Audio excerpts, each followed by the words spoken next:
New York, from the St. Mark Hasidic Jews. This is Rabbi Teitelbaum. Nice to see you. Rabbi Kestenbaum. Rabbi Kestenbaum. Nice to see you over to the secretary. Rabbi Frankel. Pleasure seeing you, Mr. President. Great pleasure to have you. Abraham Weger. Hello. Nice to see you. Louis Kestenbaum. Hello. Nice to see you.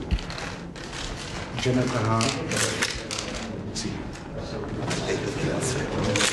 Stay, man. Nice to see you.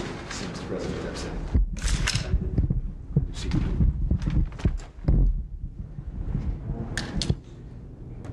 Mr. President. Mr. President, may I first, before my friends speak here, our friends, I'd like to show you a picture of a meeting I had with the Hasidic community, and there is a grand rabbi who couldn't come today, he was indisposed, but his son is here and will speak. And I asked the grand rabbi at that meeting if, in 1984, if he would support you in the election. He said, well, I cannot speak on the rules. I can't have a political choice and make it public. He said, all of my rabbis know that I support the president. And when the vote came out in this community, it was Ronald Reagan 94%, Walter Malden 6%. They're still looking for the 6th. Mr. Thank President, you all very much. would you like to come over, Rabbi Will? All right. It is traditional in Jewish custom when a delegation meets the great leader of a country to recite a special prayer, blessing to the President and to the country of the United States. I'll ask Rabbi Teitelbaum, who's the Dean of the United Talmudic Academy Rabbinical School, to deliver the short prayer.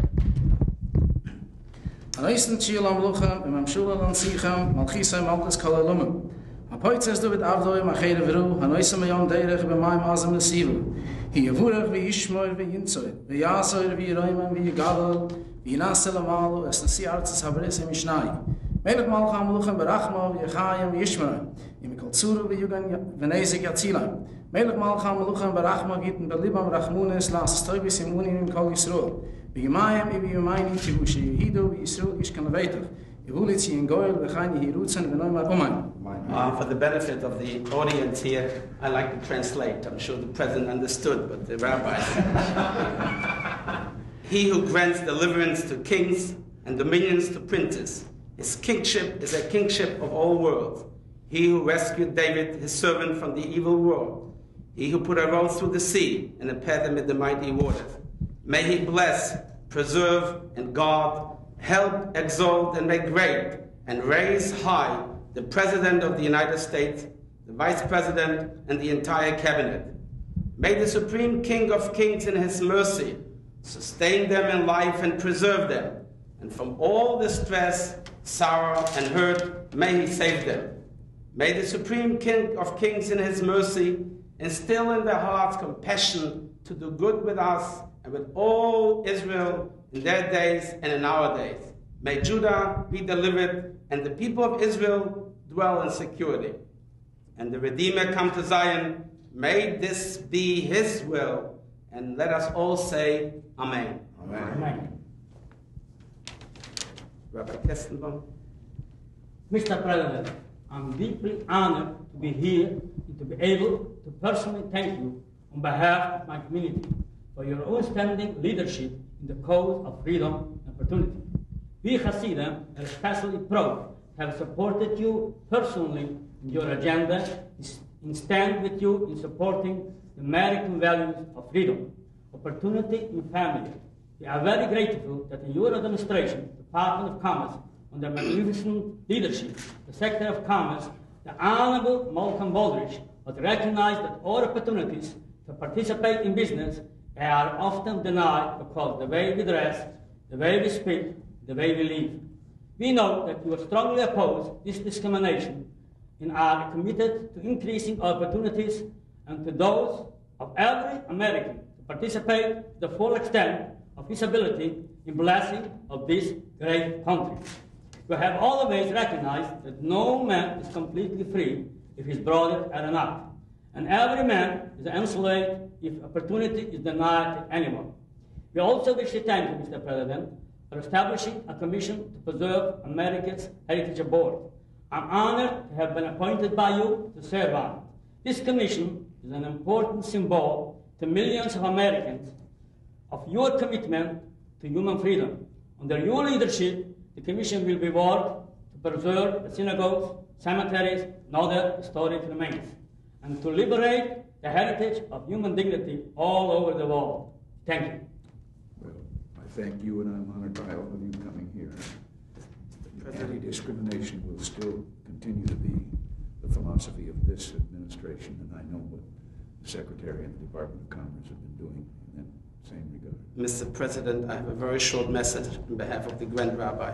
On behalf of the Hasidic and Orthodox Jewish community, under the leadership of the revered Grand Rabbi of Satmar, Rabbi Moses Teitelbaum, whose picture you have seen before, who is the spiritual leader and mentor of the largest Hasidic community and movement in the United States, we wish to express our great appreciation and full support to you, Mr. President, and your Secretary of State, the Honorable George Shultz, for reaffirming the basic human right of Jewish immigrants to be given free choice to settle in the country of their desire when leaving the Soviet Union.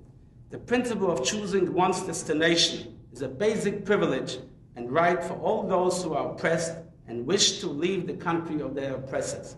America has a long tradition of opening its door to the oppressed, tired, and homeless. This tradition is universally applauded. Jews leaving the Soviet Union should continue receiving refugee status by the United States government and permitted to settle in this great country. We are grateful to you, Mr. President, for this humanitarian deed and your firm position in this important matter to the entire Jewish community. In conclusion, Mr. President, let me say this. We are deeply touched and grateful to you for this great privilege of sharing the last few minutes in the presence of one of the greatest presidents in our history.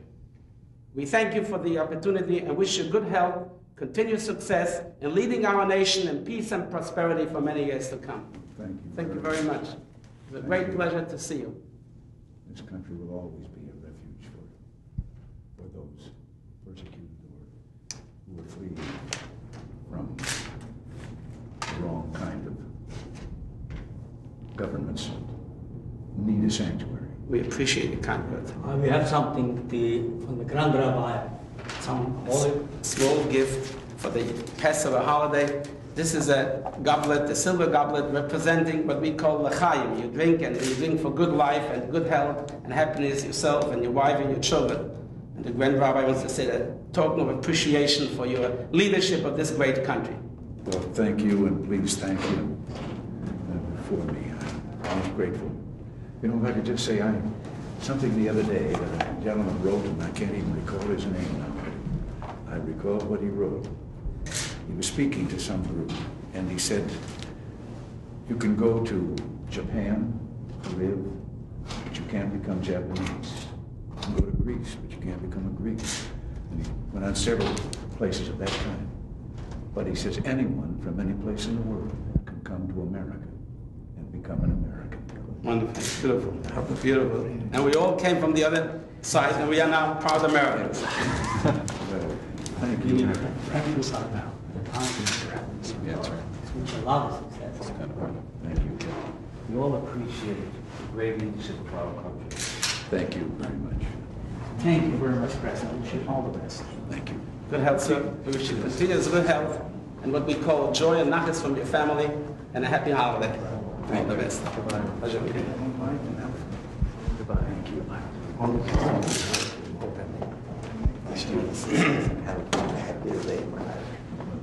Thank you. Thank you. Thanks again,